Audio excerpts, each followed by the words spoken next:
Assalamualaikum warahmatullahi wabarakatuh. Hai anak-anak, apa kabar? Semoga kalian sehat walafiat, tetap semangat. Nah, kita berjumpa kembali dalam pelajaran Bahasa Indonesia tema 7 Kepemimpinan. Sub tema 1 Pemimpin di sekitarku. Dengan kompetensi dasar 3.3 menggali isi teks pidato yang didengar dan dibaca. 4.3 menyampaikan pidato hasil karya pribadi dengan menggunakan kosakata baku dan kalimat efektif sebagai bentuk ungkapan diri. Baik, kita pahami dahulu tentang pengertian dari pidato. Pidato adalah sebuah kegiatan berbicara di depan umum atau berorasi dengan susunan yang baik untuk menyatakan pendapatnya atau memberikan gambaran tentang suatu hal. Pidato biasanya dibawakan oleh seseorang yang memberikan orasi-orasi dan pernyataan tentang suatu hal atau peristiwa yang penting dan layak untuk diperbincangkan. Nah, pidato juga harus punya tujuan agar yang kita sampaikan bermanfaat bagi pendengar. Nah, tujuan pidato itu apa saja? Yang pertama, tujuan kita adalah 1. Memberikan sapaan dalam suatu acara. Yang kedua, memberi suatu pemahaman atau informasi kepada orang lain. Yang ketiga, memengaruhi orang lain agar mau mengikuti keinginan kita dengan sukarela. Yang keempat, membuat orang lain senang dengan pidato yang menghibur sehingga orang lain senang dan puas dengan ucapan yang kita sampaikan. Pidato juga ada jenisnya sesuai dengan acara atau kegiatannya. Jenis pidato pembukaan merupakan suatu pidato singkat yang dibawakan oleh pembaca atau MC atau Master of Ceremony. Kedua, pidato pengarahan. Pidato pengarahan merupakan pidato untuk mengarahkan jalannya acara pada suatu pertemuan. Yang ketiga, pidato sambutan. Pidato sambutan merupakan pidato yang disampaikan pada suatu acara kegiatan atau peristiwa tertentu yang dapat dilakukan oleh beberapa orang dengan waktu yang terbatas secara bergantian. Yang keempat, pidato peresmian. Pidato peresmian merupakan pidato yang dilakukan oleh orang yang berpengaruh untuk meresmikan sesuatu. Contohnya seperti Pak Jokowi datang ke Balikpapan untuk meresmikan jalan tol. Yang kelima adalah pidato laporan. Pidato laporan merupakan pidato yang isinya melaporkan suatu tugas atau kegiatan. Dan yang keenam, pidato pertanggungjawaban, yaitu pidato pertanggungjawaban merupakan pidato yang berisi suatu laporan pertanggungjawaban. Nah, anak-anak, selain jenis-jenis pidato, juga ada metode pidato. Yaitu apa saja? Kita lihat dulu. Metode yang pertama adalah metode menghafal. Metode menghafal yaitu membuat suatu rencana pidato, lalu menghafalkannya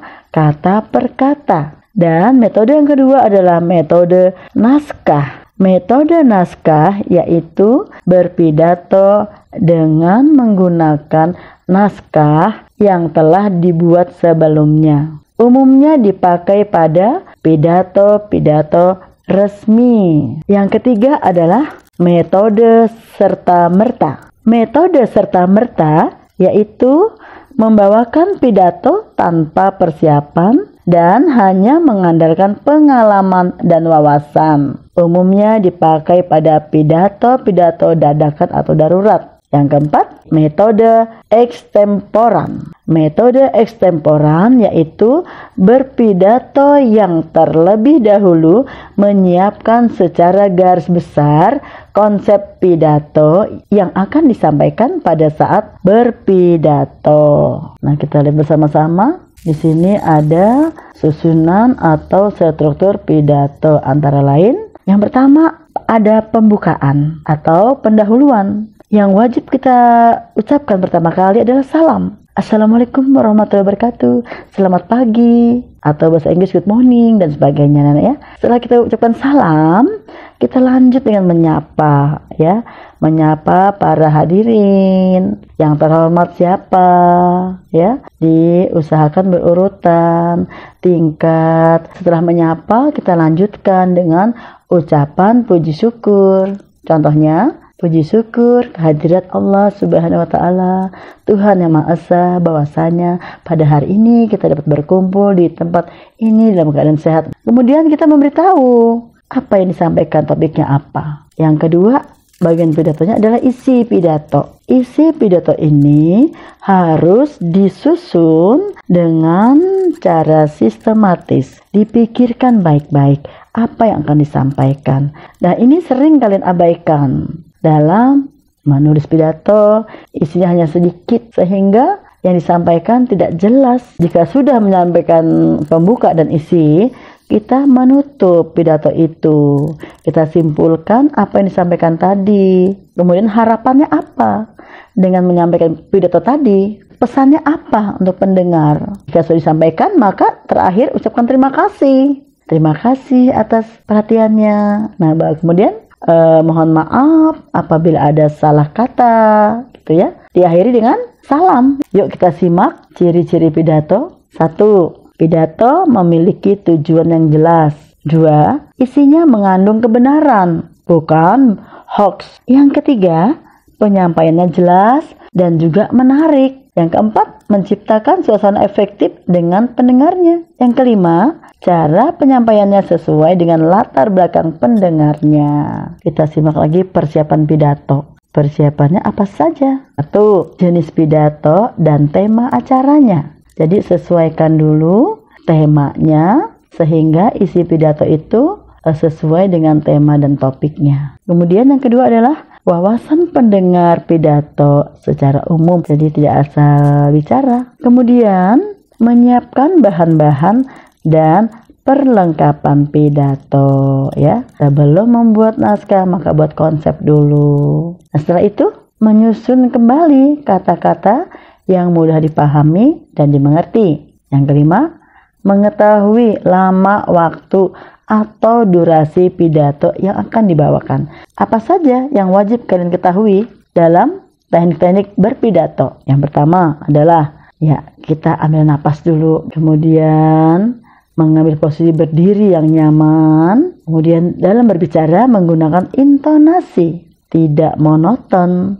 Pengucapan tuh harus jelas, vokalnya harus jelas. Kemudian setelah itu menyiapkan dengan baik materi pidato yang akan disampaikan. Kemudian yang kelima adalah menyiapkan catatan kecil sebagai pengingat materi yang akan disampaikan. Cara berpidato yang baik antara lain, Ibu ulang kembali ya. 1. Berdiri dengan posisi yang tegap, melihat ke arah audiens atau pendengar. Yang kedua, menyampaikan pidato dengan bahasa yang santun, jelas, dan mudah dipahami. Yang ketiga, memberikan sapaan, menyapa kepada audiens, menghormati. Kemudian setelah itu menyampaikan pidato dengan tempo yang tepat, tidak terlalu cepat dalam berbicara. Ketika menyampaikan pidato, tidak boleh menyinggung perasaan orang lain.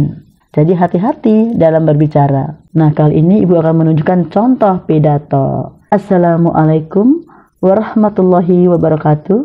Yang saya hormati teman-teman dan hadirin, hari ini merupakan hari yang bersejarah bagi kita semua. Tanggal 21 April adalah momen yang harus selalu kita syukuri. Kita mengenang perjuangan seorang pahlawan di masa lalu yang berusaha menjadikan perempuan mempunyai hak yang sama dengan kaum laki-laki. Puji syukur marilah senantiasa kita ucapkan kepada Tuhan Yang Maha Esa atas segala karunia dan kesehatan, sehingga kita masih dapat memperingati dan memaknai peringatan Hari Kartini tahun ini. Kita semua tahu bahwa sosok R.A. Kartini memang sosok yang sangat mulia, dengan kesabaran dan keteguhannya berjuang untuk harkat kaum wanita dan pendidikan Indonesia. Semangat dan ketekunan Ibu Kartini akhirnya membuahkan hasil. Beliau sukses mendirikan sebuah sekolah wanita dan mengajarkan ilmu pengetahuan dan keterampilan-keterampilan untuk meningkatkan peran wanita. Hadirin yang berbahagia, Hari Kartini diperingati setiap tahun. Sebaiknya kegiatan ini bukan hanya sebagai seremonial, namun kita harus memaknai peringatan Hari Kartini. Dengan memahami makna Hari Kartini, para wanita Indonesia terus berupaya meningkatkan perannya demi kemajuan bangsa dan negara, tanpa melupakan kodratnya sebagai seorang wanita. Anak-anakku dan hadirin yang berbahagia, semoga dengan peringatan ini akan muncul Kartini-Kartini generasi baru untuk terus berjuang, baik sebagai pejuang hak wanita maupun sebagai pondasi penting dalam kemajuan negara Indonesia di berbagai aspek. Seperti lirik lagu yang diciptakan oleh W.R. Supratman, Ibu kita Kartini, putri sejati, putri Indonesia, harum namanya. Meskipun Ibu Kartini sudah tidak ada, tetapi namanya dan perjuangannya dapat terus dinikmati hingga sekarang. Semoga kita dapat menjaga hasil jerih payah perjuangan Ibu Kartini dan meneruskan perjuangan beliau dalam kehidupan. Sekian pidato dari saya. Mohon maaf jika ada kekurangan dan kesalahan. Wassalamualaikum warahmatullahi wabarakatuh. Ada simpulan, ada kata penutup, ada salam penutup. Itulah yang terdapat dalam penutup pidato. Nah, jadi kalian bisa berlatih di rumah cara membaca pidato ya. Demikian materi pidato hari ini. Selamat melanjutkan tugas berikutnya, yaitu kalian masih ada tugas mengerjakan latihan soal di Google Classroom, 10 pilihan ganda dan 5 isian. Tidak menunda tugas ya, karena terakhir hari ini pada pukul 20 atau pukul 8 malam. Selamat bekerja anak-anak. Assalamualaikum warahmatullahi wabarakatuh.